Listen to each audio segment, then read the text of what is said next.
हम सभी के संरक्षक व्हाट्सएप और परम स्नेही हरिकिशन जी और सभी मेरे विद्वान संकाय सदस्यों, जैसा कि मेरे को एक विषय दिया गया है, मेरा सौभाग्य है कि मैं जिस विषय राजनीति विज्ञान से हूँ, जो मेरे जीवन का आदर्श चाणक्य है, उस चाणक्य के विषय में उनका आभार प्रकट करता हूँ कि इस विषय पर मुझे दो शब्द बोलने के लिए कहा गया है। जैसे ही कल सूचना मिली कि आपको इस विषय पर कुछ बोलना है, देखिए भाव सागर को पार करना नामुमकिन। कौटिल्य अपने आप में एक बहुत विराट एक व्यक्तित्व, उन्होंने जो समग्र अध्ययन, अर्थशास्त्र जैसे शब्द सामने आता है तो हमारे मन में एक ही विचार आता है, यानी कि कोई न कोई अर्थ को लेकर के, पैसे को लेकर के कोई बात हो, लेकिन ऐसा कुछ नहीं। समग्र अध्ययन या मानव प्रजाति का स्वामोपांग अध्ययन यदि एक किसी पुस्तक में मिल सकता है तो चाणक्य का अर्थशास्त्र। इसलिए मैंने सोचा कि इस विषय में यदि बोलना है तो न्याय तभी हो पाएगा कि मैं कुछ पहले अध्ययन करूं। इसलिए थोड़ा बहुत पढ़ने का प्रयास किया, क्योंकि इतने साल तक हम प्रतियोगी परीक्षा में लगे हुए थे तो कोई सामग्री भी नहीं मिल पाई, लेकिन एक असफल चेष्टा जरूर कर रहा हूं। सूर्य को दीपक कभी दिखाया नहीं जा सकता। हाँ, सूर्य की रश्मि में, किरणों में बैठ करके उसका आनंद लाभ लिया जा सकता है। तो अपन सभी का सौभाग्य का विषय है कि चाणक्य के अर्थशास्त्र, राजनीतिक एवं सामाजिक विश्लेषण पर हम कुछ आज विचार करेंगे। चाणक्य वह प्रथम व्यक्ति था जिसने कर व्यवस्था को लेकर के कहा, शासक वही अच्छा होगा जो प्रजा पर कर नहीं लगाएगा या आंशिक कर। उसने स्पष्ट रूप से इस बात का उल्लेख किया। मधुमक्खी होती है, पुष्पों पर, वृक्षों पर गुनगुनाती है। भंवरा होता है, वो पुष्प पर गुनगुनाता है, वहां से कुछ वो उठाने का प्रयास करता है, लेकिन उस वृक्ष का और उस पुष्प का कोई अहित नहीं होता। तो चाणक्य भी शासक को यही परामर्श देता है कि यदि प्रजा पर आप कर लगाने की सोचो तो उस मधुमक्खी के भांति होना चाहिए। मधुमक्खी कितना उपयोगी और हमारे असाध्य रोगियों के लिए शहद का जो निर्माण करती है, लेकिन वो पुष्प को कोई नुकसान नहीं। तो चाणक्य ने अपने इस अर्थशास्त्र में जिस राजनीतिक विश्लेषण या सामाजिक विश्लेषण, इन अर्थों में उसको बांधना बहुत संकुचित दायरा। चाणक्य की राजनीति में कभी भी वर्तमान की परिप्रेक्ष्य की राजनीति जो आप देख रहे हो उसका कहीं उल्लेख नहीं। चाणक्य उस सनातन परंपरा का अनुयायी है जो सनातन परंपरा भारत में पहले प्रतिष्ठित थी, लेकिन मलिन मंतव्य वाले मलेच्छ विदेशी आक्रांताओं ने जो आक्रमण किए, उनका जो चिंतन था, उनकी जो सोच थी, उसने किस प्रकार हमारी उस संस्कृति को तार तार कर दी, जिसका हम परिणाम अभी भुगत रहे हैं। आज हम वर्तमान में देखें तो मोदी जी का जहां सम्मान हो रहा है, ये नरेंद्र मोदी का सम्मान नहीं है, ये हमारी सनातन संस्कृति का सम्मान है। क्योंकि वो जहां पर भी जाते हैं इस प्रकार का एक असफल प्रयास करते हैं। वेदों में लिखा हुआ है, उपनिषदों में लिखा हुआ है कि आप कुछ समय के लिए बहुतों को मूर्ख बना सकते हैं। लंबे समय तक आप कुछ लोगों को मूर्ख बना सकते हैं, लेकिन लंबे समय तक बहुतों को मूर्ख नहीं बना सकते। सनातन संस्कृति की जो परंपरा भारत में थी, सोने की चिड़िया जो भारत था, विश्व गुरु जो भारत था, उस भारत की जो वैभवशाली गौरवशाली जो परंपराएं प्रतिष्ठित थी, उसका मूल कारण हमारी संस्कृति और सनातन परंपराएं। मैं रामायण के कालखंड की उस राजनीति, देखो राजनीति थी नहीं, समाज नीति थी। थोड़ा सा आप उसको पीछे जाकर के सोचोगे तो मर्यादा पुरुषोत्तम राम का राज्य देख लीजिए, बाद के राज्य देख लीजिए, उत्तर वैदिक कालखंड की परंपराएं देख लीजिए। उन सभी परंपराओं में, उन सभी व्यवस्थाओं में जो नैतिक आयामों पर आधारित सनातनी संस्कृति और जो व्यवस्था थी, उन व्यवस्थाओं के कारण भारत जगत गुरु था। उन व्यवस्थाओं को किस प्रकार इन्होंने खंडित किया, अखंडित जो भारत की वैभवशाली गौरवशाली परंपराएं थी, वो सामाजिक और आर्थिक आयामों को निश्चित रूप से लिए हुई थी, लेकिन उन सामाजिक और आर्थिक आयामों में आध्यात्मिक, धर्म, नैतिकता, सामाजिक मूल्य ये कूट कूट करके भरे हुए थे। तो हमारा जो सनातन सत्य था, उसमें भटकाव कहां आया है, उस पर आज अपने को चिंतन करने की आवश्यकता है। जो बिखराव आया वो कहां आया? राम के समय आपने सुना कि ये कर था, इनकम टैक्स था, सेल टैक्स था, एक्साइज ड्यूटी था, रोड कर था, टोल टैक्स था, 64 प्रकार के टैक्स राम राज्य में आपको कहीं नहीं मिलेंगे। बीच के कालखंड को देख लीजिए, कहीं भी नहीं रखे। विश्व के कुछ लोग इस प्रकार को कहते हैं कि जो सनातन व्यवस्था और संस्कृति की जो बात करते हैं, वो जैसे संत समाज, केवल संत समाज को कोई लेना देना नहीं, राजनीति से क्या लेना। अरे राजनीति की तो बात ही नहीं करते। जब विदेशियों ने भारत पर आक्रमण किया, चाणक्य इस बात को लिखता, उस समय इसी संत समाज ने, जो पोरस सिकंदर ने जब आक्रमण किया, इस देश की रक्षा किसने की? क्योंकि वो उसी नीति के अनुरूप चल रहे थे जो राजनीति नहीं थी, समाज नीति। चाणक्य ने उसके बाद के हम कालखंड को देखे तो उसमें भी आपको यही व्यवस्थाएं और वही परंपराएं थी। लेकिन हमारा दुर्भाग्य क्या है कि पाठ्यक्रम में ये चीजें पढ़ाई नहीं गई। वो जो छल हमारे साथ होता रहा, वो अभी चिरंतर चल रहा है। उस छल और कपट को जब तक नहीं पकड़ पाएंगे, तब तक भारत वापस उस वैभवशाली जो सिंहासन है वहां तक नहीं पहुंच पाएगा। हम यदि 1857 की क्रांति को थोड़ा सा गंभीरता से देखें तो उसमें भी यही समाज नीति, यही राजनीति आपको उभर करके सामने आएगी।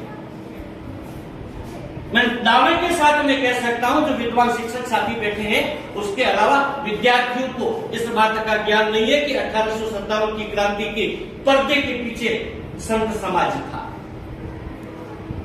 जिस हमारे समाज की बात करते हैं, वो बालक मूल शंकर जब अपना कि इस भारत को आजाद करवाओ, संत समाज साथ लगा। क्रांतिकारियों ने 1857 सितंबर तक 4 महीने यूनियन जैक का कहीं झंडा नहीं लिया। कहने का तात्पर्य स्पष्ट है, उसमें राजनीति नहीं होती थी, अर्थनीति नहीं होती थी। पैसे, समाज के लिए पैसा जरूरी नहीं है। अरे राष्ट्र और समाज ही नहीं रहेगा तो पैसा किस काम? इस कारण राजनीति में जो नैतिक मूल्य होते हैं, आध्यात्मिक मूल्य होते हैं, उनका होना बहुत जरूरी है। उन्हीं नैतिक मूल्यों को आधार बना करके भारत को उस समय उन्होंने जो आजादी दिलाई, कालांतर में उन जो गोरे लोग थे तो वहां से एक बार जरूर चले गए, लेकिन परिस्थिति वही उत्पन्न हो गई। वो गोरे लोग चले गए तो काले फिरे जा गए। शोषण का वो षड्यंत्र बंद नहीं हुआ, चाणक्य लिखता है कि वही शासक श्रेष्ठ है। हम सभी के संरक्षक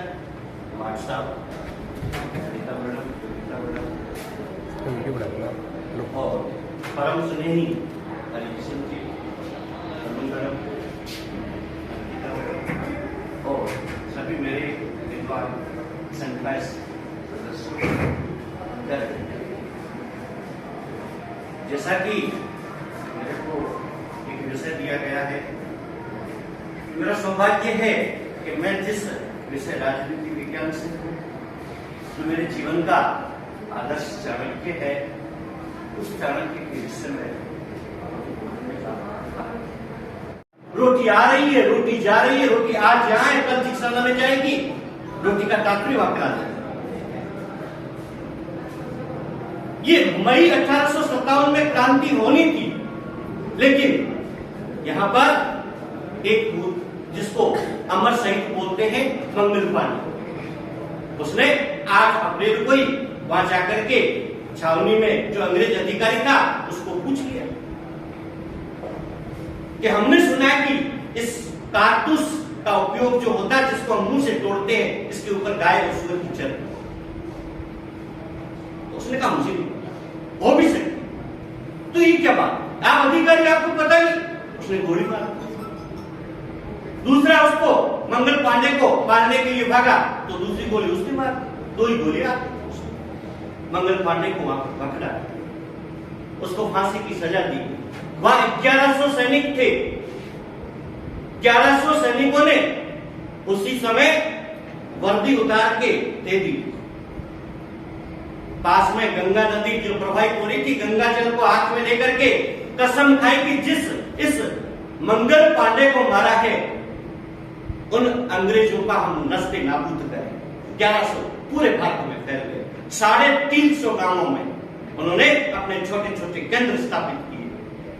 अप्रैल और 10 मई को क्रांति शुरू कर दी।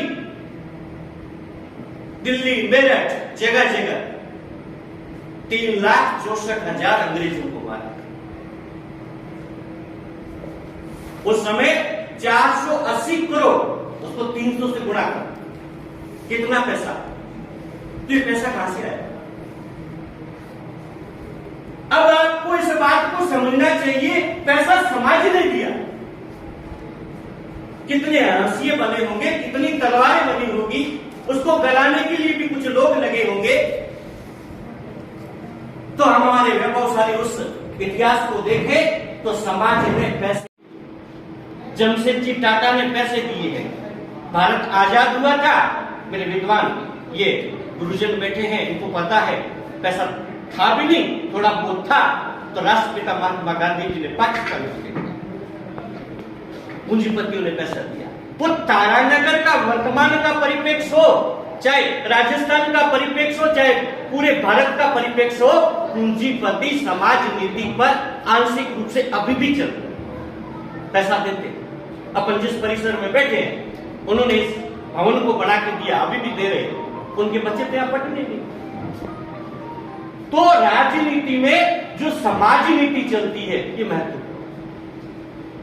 चाणक्य इस बात को भी लिखता है कि यदि शासक उन्हीं आध्यात्मिक मूल्यों को धर्म के आधार पर चले, नैतिकता के आधार पर चले, तो निश्चित रूप से वह राजा प्रगति करेगा। चाणक्य खुद ब्राह्मण था, जातीयता पे कभी विश्वास नहीं करता था। उसने वही सनातन व्यवस्था के लिए कहा, उसने कहा ब्राह्मण समाज है, निश्चित रूप से समाज का उचित मार्गदर्शन कर सकता है, क्योंकि अध्ययन और अध्यापन का वो कार्य करता है।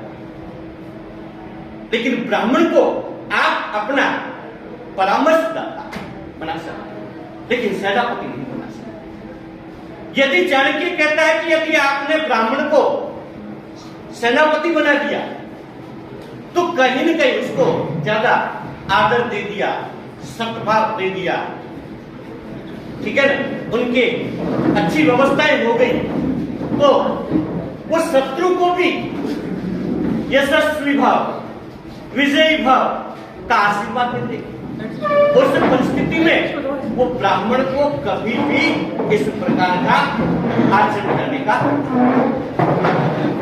दूसरा देखिए, चाणक्य ने दंड व्यवस्था भी धर्म के रूप की है। चाणक्य कहता है कि यदि ब्राह्मण कोई अपराध करता है तो उसका दंड 4 गुना होना चाहिए। राजा करता है तो उसका दंड 5 गुना होना चाहिए, क्योंकि उनको ज्ञान होने के बावजूद भी उनको पता है कि राजनीति क्या है, नैतिक मूल्य क्या है, सामाजिक व्यवस्था क्या है और हमारा सामाजिक जो नीति है क्या है, उसका ज्ञान होने के बाद भी वो अपराध कर रहा है, वो अन्याय कर रहा है, उसको दंड देना चाहिए। हम जिस जंगल प्रदेश में रह रहे हैं, इस जंगल प्रदेश के शासक हुए गंगा सिंह। ऐसी बात नहीं है कि भारत में कभी चाणक्य की नीति का अनुसरण नहीं हुआ। हाँ, हमारा ये देश का दुर्भाग्य रहा कि चाणक्य का जन्म कब हुआ, चाणक्य का जन्म कहाँ हुआ, चाणक्य का नाम वास्तव में चाणक्य था या कौटिल्य था या आचार्य विष्णुगुप्त शास्त्री था, इसका उल्लेख ही नहीं है। उल्लेख इसलिए नहीं है कि हमारे शास्त्रों को जानबूझ करके जला दिया गया। जला इसलिए दिया गया कि जो बाद में यहां पर काले अंग्रेज जो बैठे थे, उन्होंने भी उसी व्यवस्था को आगे बढ़ाया। उन्होंने तो इतिहास इसलिए कि वापस ये राजनीति के अंदर समाज नीति प्रतिष्ठित न हो जाए, इसलिए उन्होंने पूरे हमारे इस व्यवस्था को जला दिया। हमारे नालंदा, तक्षशिला विश्वविद्यालय धू धू करके जलते रहे। भारत के व्यापार का यदि हम आंकलन करें तो चाणक्य अपने उस अर्थशास्त्र ग्रंथ में लिखता है कि प्राचीन कालखंड में जो ये आर्यभट्ट का था, इसमें देश का सबसे ज्यादा जो निर्यात था वो हमारे कपड़े का होता, और हम 30 प्रकार की चीजों का निर्यात करते थे आजादी से पहले। 33% जो विश्व की इनकम होती थी वो भारत में आती थी, और 27% जो लाभ होता था पूरे विश्व का मुनाफा होता था भारत के लोगों के पास में आता था। हमारी ढाका की मलमल सूरत में भी बनती थी। वो मलमल 15 मीटर का जो एक धागा होता था उसको आप एक अंगूठी में से निकाल सकते थे। भारत सोने की चिड़िया कैसे बना, उसका कारण ये था कि हम उस कपड़े के बदले में कपड़ा जिन जिन देशों में भेजते थे, वहां से जितना कपड़ा एक तराजू के पलड़े में कपड़ा और दूसरे तराजू के पलड़े में सोना, उतना सोना मिलता था, तब ये सोने की चिड़िया देश बना। अब इन लोगों ने क्या किया, वही टैक्स लगा। भारत जब आजाद हुआ उस समय 4.5 करोड़ लोग गरीब थे। आज लगभग 95 करोड़ गरीब है। कितने परसेंट बढ़े? यदि इन जो समाज नीति नहीं, कुछ राजनेता अभी भी समाज नीति के लिए आंशिक रूप से कर रहे हो, परसेंटेज है। जो राजनीति करने वाले हैं उनको पूछे, जनसंख्या बढ़ गई इसलिए गरीबी बढ़ गई। अरे जनसंख्या नहीं बढ़ी है, आपकी जो लोकतंत्र के नाम पे जो लोक नीति है, समाज नीति है, वो लूट तंत्र बढ़ गया। पहले शासक के पास में पैसा नहीं, संग्रह नहीं करना चाहिए। चाणक्य भी लिखता है और भारत के प्राचीन शास्त्रों में भी, शासक के पास में यदि पैसा आता है तो शासक उसका दुरुपयोग भी करता है। वेलफेयर स्टेट के नाम पे, कल्याणकारी राज्य के नाम पर चाणक्य, एक दिन मैंने पहले भी बताया था, चाणक्य स्पष्ट रूप में लिखता है, अप्राप्य को प्राप्त करना, प्राप्त को संरक्षित करना, संरक्षित को संवर्धित करना और संवर्धित को उचित प्रक्रिया के द्वारा सदपात्रों तक पहुंचाना, ये चाणक्य नीति। भारत के एक अच्छे प्रधानमंत्री हुए, आंशिक थोड़े समय के लिए वो देश के प्रधानमंत्री रहे।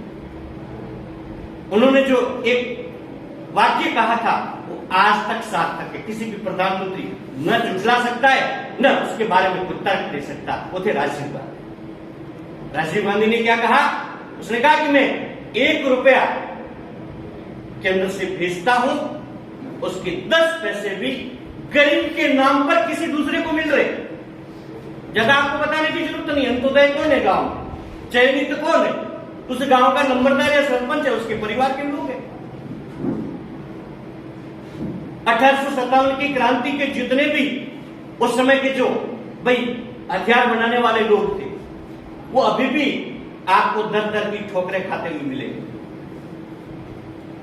उन्होंने लोहा भी गलाया, तलवारें भी बनाई, शहादत भी दी।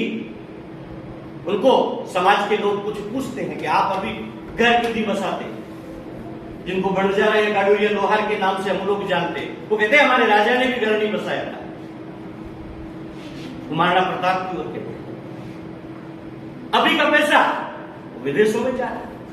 अब मैं छोटा सा वर्तमान की राजनेता और राजनीतिक व्यवस्था के रूप में यदि आपको बात बताऊंगा तो मर्यादा पुरुषोत्तम राम से लगा करके, पुरुष से लगा करके, स्वामी दयानंद से लगा करके और 1857 की क्रांति के बाद का 1947 तक का कालखंड और 47 के बाद में जो वर्तमान में चल रहा है, हमने समाज नीति को छोड़ करके लोकतंत्र के नाम पर लूटतंत्र और राजनीति को जिसको अंगीकार किया, उस राजनीति में स्वनीति, केवल मैं और मेरा घर।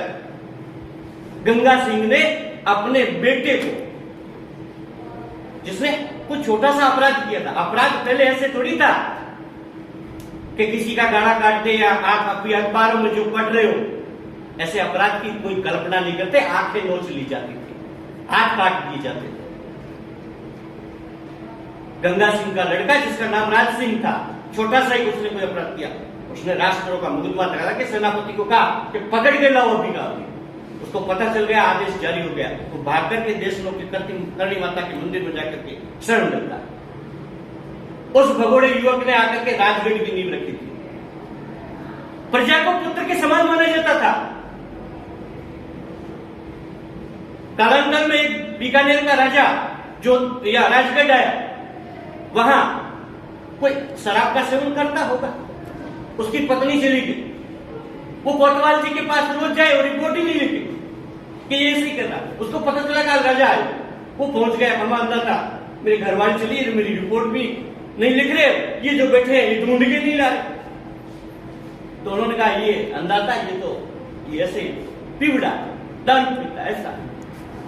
तो कोई बात, उसको बोल दिया कि एक को बोला कि सुबह का खाना कल से आप बनाओगे और शाम का खाना ये बनाएंगे।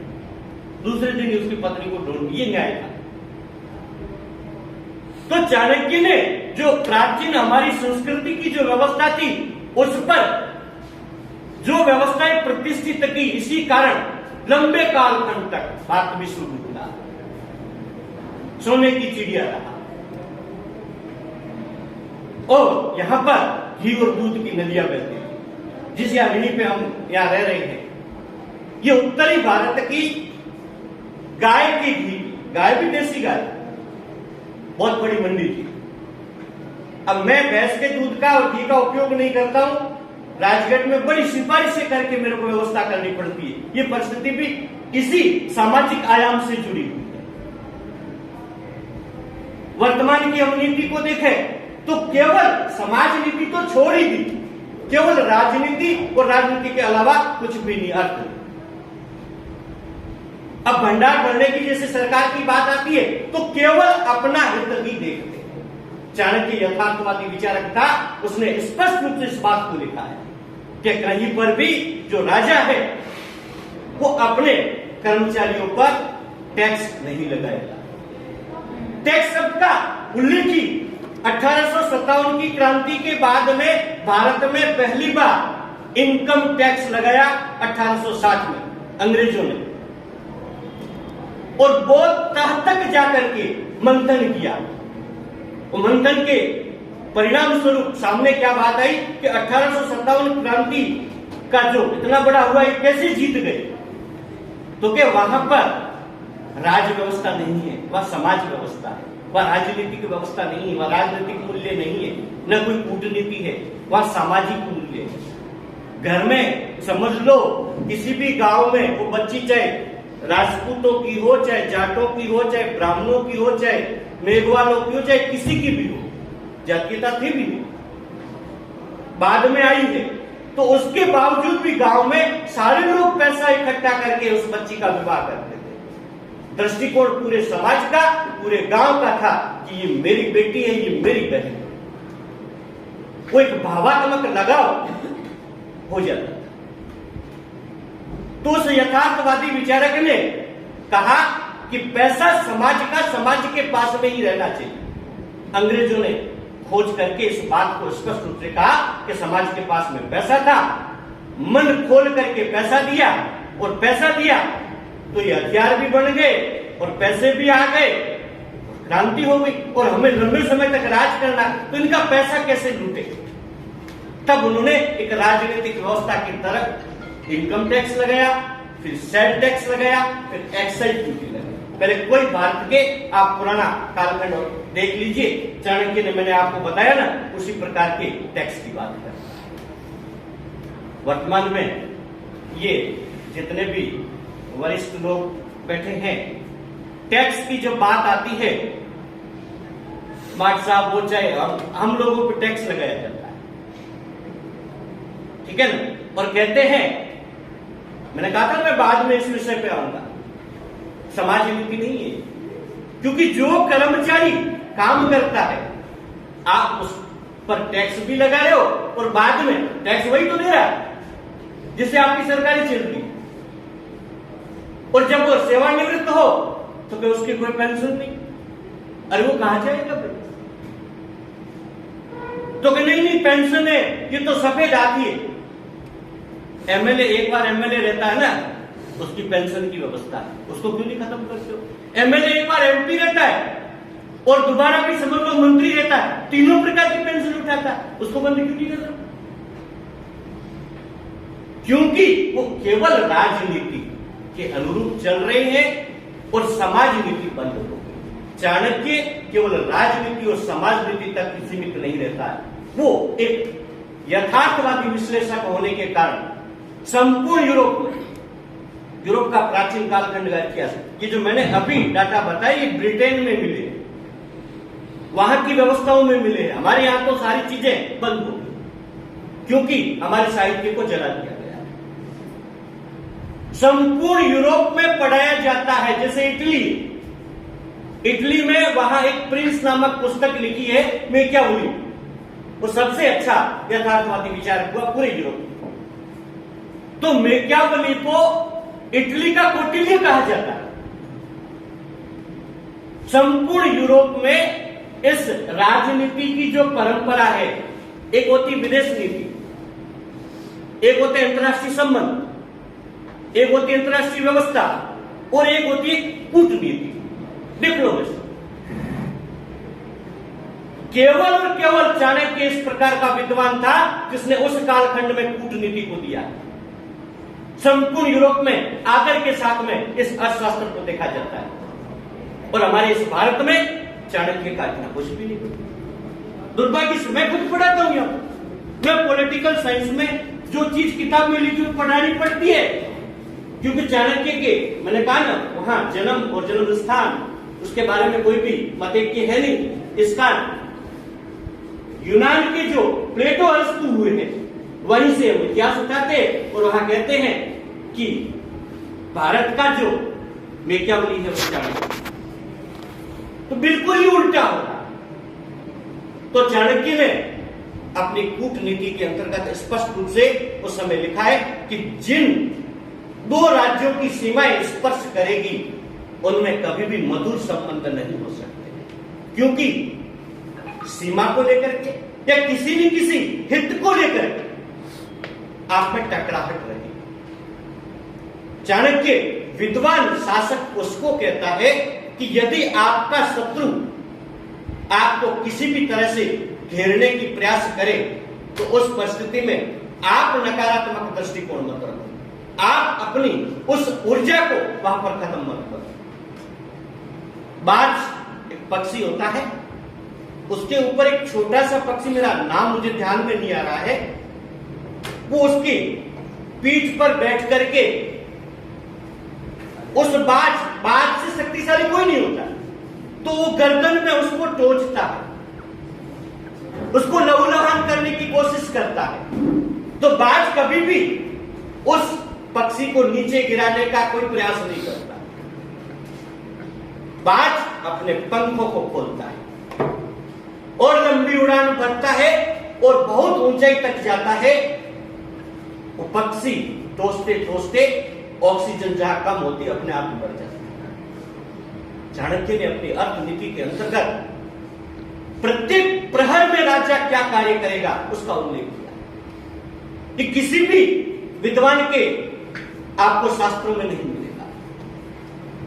हमारा किस प्रकार मंत्री परिषद होना चाहिए, किस प्रकार का हमारा गुप्तचर जिसको गूढ़ पुरुष कहता है वो होना चाहिए, किस प्रकार ज्ञान की जो 4 शाखाएं हैं उसका उपयोग करना चाहिए। समाज नीति कोई बातों से प्रतिष्ठित नहीं होती, ना कोई सातों चौराहे पे किसी दुकान पे मिलती है। ये अंतःकरण के जो मनोवेग है ये किस प्रकार अनुशासन के रूप में हमारे जीवन में प्रतिष्ठित होते हैं, उसके लिए चाणक्य लिखता है कि आपको 4 विद्या की शाखाओं के साथ साथ 4 प्रकार के उपाय काम में लेने चाहिए। सद्गुरु नीति उपयोग में लेनी चाहिए, आपको सप्तांग सिद्धांत उपयोग में लेना चाहिए।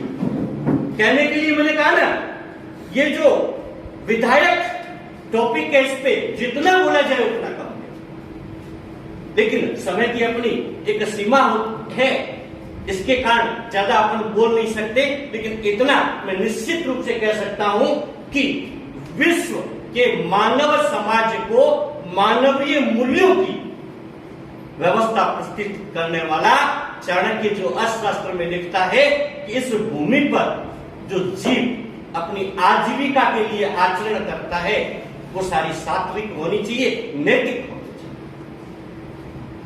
उसने समाज कंटक के रूप में किस प्रकार व्यक्ति, उसने कहा दंड कभी सीधे मत दो। उसने 4 उपाय बताए, साम दाम भेद होटल। उसने कहा उसको सुधार किस प्रकार हो उसकी चेष्टा करो।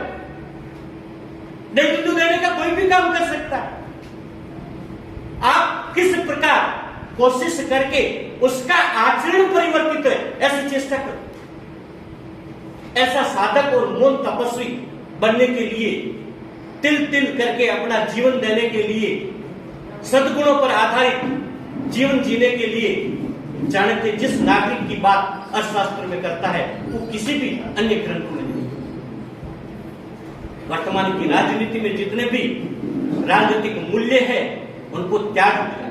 मैं छोटी सी बात कहूंगा, हालांकि थोड़ी सी अपार्लियामेंट्री, लेकिन चल जाए। पुराने जमाने में एक टोपी पहन करके कोई भी व्यक्ति जाता था, समाज आदर की दृष्टि से देखता था और कहता था कि नेता आया। सारा काम भी वही करता था, पंच भी वही करता था, वो बच्ची किसी की और रिश्ता करना, बच्चा किसी का वो रिश्ता करना, वो गांव में वही निर्णय था। और आज लंपट धुर या 5-7 अपन सारे मिलकर के 8 या 10 के अपने आचरण में नहीं, 8 या 10 कोई गाली बोल सकते हैं, यदि 100 गाली किसी को साथ में देनी है तो अपन नेता कहकर के पिंड छुड़ा देते हैं। भारत की राजनीति की जो नैतिक मूल्यों पर आधारित राजनीति थी, जो समाज नीति थी, उसमें ये पलायन क्यों, ये विचार कर सकते। अभी भी मेरा ऐसा मानना है कि यदि जो कुछ लोग इस प्रकार के सक्रिय हैं और वो यदि समाज नीति को प्रतिष्ठित करने में सफल होते, आज मोदी जी का जहां सम्मान हो रहा है वो किस कारण हो रहा है? भारत की वो सनातन सामाजिक व्यवस्था का होता है।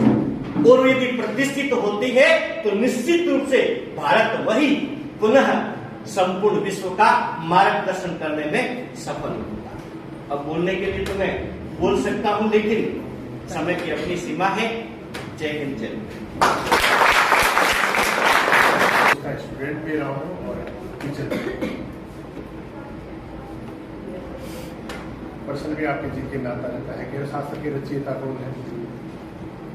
तो फादर ऑफ इकोनॉमिक्स है वो तो है आपका एडम स्मिथ, और अर्थशास्त्र की रचयिता कौन है तो ये पुस्तक का नाम आता है आपके कौटिल्याचार्य। इसके बारे में क्योंकि मैं शुरू में कला का विद्यार्थी रहा तो मैंने भी इतिहास में पढ़ा था कि अर्थशास्त्र नहीं है उसकी पुस्तक। अर्थशास्त्र में तो क्या है, धन कैसे कमाया जाता है, कैसे खर्च किया जाता है, उसके बारे में हम अध्ययन करते हैं। उन्होंने राजनीति के जो सिद्धांत हैं, सामाजिक जो व्यवस्था है, सैनिक जो व्यवस्था है, या भूमि जो व्यवस्था है, राजा के जो कर्तव्य है, उन पर प्रकाश डाला है। प्राचीन व्यवस्था में उन्होंने बताया है कि एक राजा किस प्रकार कर्तव्य करे कि जनता का कल्याण अधिकतम, किस प्रकार के कार्य करे कि लोक कल्याण अधिकतम। तो वास्तव में जो कौटिल्य के द्वारा जो रचित पुस्तक है वो अनुकरणीय है, पढ़ने लायक है। यदि एक शासन सत्ता या एक आम व्यक्ति भी उसका यदि अध्ययन करे तो जीवन में उसको कुछ सीखने को मिलता है। सारण सर ने प्राचीन भारत और नए भारत में अच्छे से हमें समझाया कि पहले मैंने पहली बात पकड़ी कि हर महीने टैक्स कल परसों सैलरी का मैसेज आया था, 2-3 महीने पहले तो 1 लाख का मैसेज आता था, शायद कल 70,000 का मैसेज आया। 50,000 रुपये का टैक्स 1 महीने में चला गया। अब काटने वाले भी सर हैं तो इनकम टैक्स की बात कर बता रहे थे, घर कैसे कमाया जाता है, कैसे जा रहा है। सर की बातें सुन के ऐसा लग रहा था कि पहले कोई टैक्स नहीं था, इतने वो टैक्स गिनाए। गाड़ी लेके बाहर निकलते हैं तो टोल टैक्स, सामान लेने जाते हैं तो सेल टैक्स, कॉलेज में नौकरी करते हैं इनकम टैक्स। तो पहले आम राज था, शायद वो युग कभी आएगा नहीं। सर का अच्छा लगा, बढ़िया लगा। सर का ज्ञान, इनका प्रस्तुत करने का तरीका, इनकी शब्दावली तारीफ के काबिल है।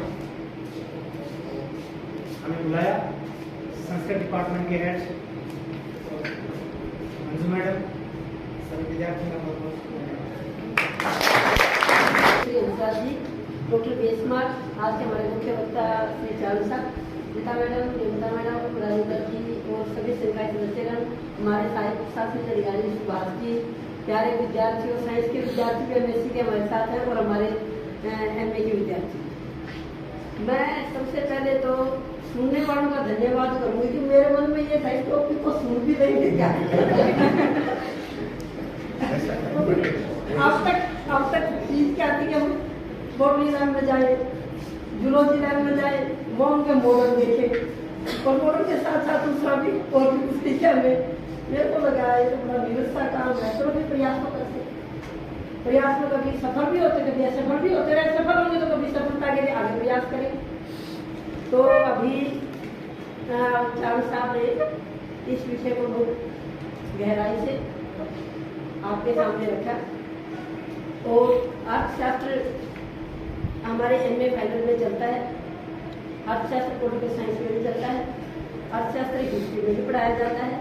और चाणक्य केवल भारत के लिए ही उदाहरण नहीं है, सारी दुनिया के लिए उदाहरण है, क्योंकि चाणक्य की जो पुस्तक है अर्थशास्त्र वो किसी एक विषय को लेकर नहीं चलती, समग्र विषय उसके अंदर समाहित है और किसके लिए है, समाज के लिए। ये बात सर ने बड़े विस्तार से रखी है कि राजनीति तो थी इस वक्त, समाज नीति चलती थी। अब समाज के बहुत सारे आयाम अपने सामने होंगे, इसलिए मैं तो इस विषय में विस्तार से नहीं जाऊंगी, क्योंकि हमने आज चाणक्य के बारे में जो चीज घर से सुनी और जो हम पढ़ाते हैं, चाणक्य मुख्य रूप से राजा को अपने केंद्र में रखते हैं। उनकी सारी नीतियां सब कुछ राजा के इर्द गिर्द घूमती है और उसका मेन लक्ष्य क्या मानते हैं, यथा राजा तथा प्रजा। अगर राजा में सुधार है तो प्रजा अपने आप सुधर जाएगी। ये चाणक्य का मूल मंत्र है, पूरे को हम भी मानते हैं। अगर राजा के आचरण में कोई कमी नहीं है तो मेरे ख्याल से प्रजा के आचरण में कमी नहीं होगी और वैसी संकल्पना हो, ऐसा हम चाहते हैं और चाहने के साथ हमें प्रयास भी करना चाहिए। आप सभी आए, आपका मैं देखो धन्यवाद तो मंजू मैडम बताएंगे कौन देगी, पर मैं तो इसलिए धन्यवाद हूँ कि आप सब ने बहुत तल्लीनता से सुने इस विषय को। और एक बात और बता दूं, ये बता रही थी कि चाणक्य का जन्म, ये चीजें तो नहीं बताऊंगी। चाणक्य का नाम चाणक्य क्यों है, विष्णुगुप्त क्यों है, कौटिल्य क्यों है, ये बहुत सारे मत हैं, निर्णायक मत ही इसमें एक भी। किंवदंतियां हैं, किंवदंती होती है किंवदंती, वदंती कहते हैं कि मैंने कुछ कहते हैं, कुछ कहते हैं, उसको किंवदंती कहा जाता है।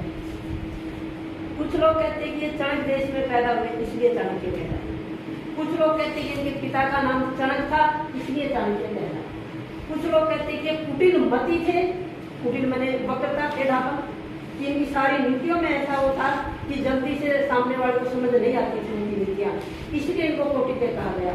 कुछ लोग कहते हैं कि कुटिल गोत्र में पैदा हुए थे इसलिए कौटिल्य कहलाए, कुछ लोग मानते हैं कि इनकी कुटिल नीतियां थी इसलिए कौटिल्य कहलाए।